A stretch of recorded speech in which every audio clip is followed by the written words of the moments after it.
மாமியார் சமையல் வியூவர்ஸ்க்கு வணக்கம். இன்னைக்கு நம்ம பள்ளிப்பாளையம் சிக்கன் செய்ய போறோம். இப்ப என்ன பண்ணலாம்னு பார்க்கலாம்.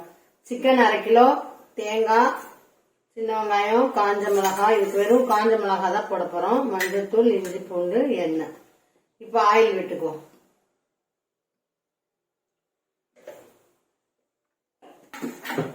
கொஞ்சம் கடுகு, கொஞ்சம் சோம்பு போட்டுக்குவோம்.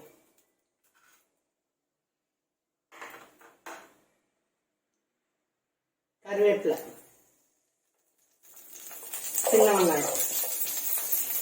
வெங்காயம் அரிஞ்சு வச்சிருக்கோம்ல, அதை போட்டு வேண்டியது.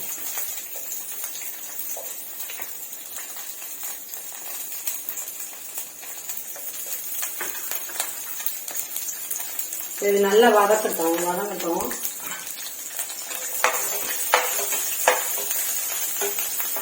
வெங்காயம் நல்லா வதங்கிருச்சு.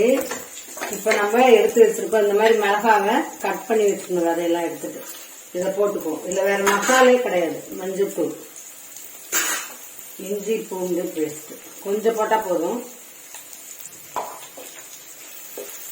இது நல்லா கொஞ்சம் வதங்கினதும் சிக்கனை போட்டுக்க வேண்டியது. இப்ப நம்ம மிளகாலாம் கொஞ்சம் நல்லா வதங்கிருச்சு. இப்ப இந்த சிக்கனை போட்டுக்குவோம். இந்த பள்ளிப்பாளையம் சிக்கன் வந்து கொங்கு மாவட்டத்துல இது ரொம்ப ஃபேமஸ். நாமக்கல் பள்ளிப்பாளையம் சிக்கன், ஈரோடு, திருப்பூர் இதெல்லாம் ஃபேமஸ். இல்ல வேற நீங்க எந்த மசாலாவும் சேர்க்க வேணாம். அப்படியே இந்த காரத்திலே இது வெந்து சூப்பரா வரும். நம்ம இப்ப இத மூடி வச்சிருவோம். தண்ணி இதுக்கு தேவையில்லை, ஏற்கனவே இருக்கு. வேணா அப்ப ஊத்திக்கும். கொஞ்ச நேரம் மூடி வச்சிருவோம். இதை நம்ம திறந்து பார்க்கலாம். பாருங்க, சிக்கன்லயே கொஞ்சம் தண்ணி விட்டுருக்கா. இப்ப நம்ம வேணும்னா நம்ம கொஞ்சம் தண்ணி, சிக்கன் வேகிறதுக்கு கொஞ்சம் தண்ணி விட்டுருவோம். நல்லா இதை மூடி வச்சிடலாம். திருப்பி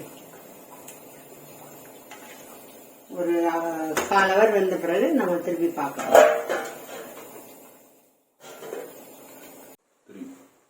இப்ப நம்ம ஓபன் பண்ணி பார்க்கலாம். ஆஹா, சூப்பரா வந்துருக்கு.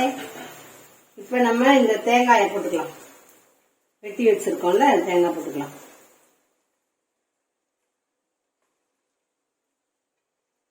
கொஞ்சம் கொத்தமல்லி தலையை போட்டுக்கலாம்.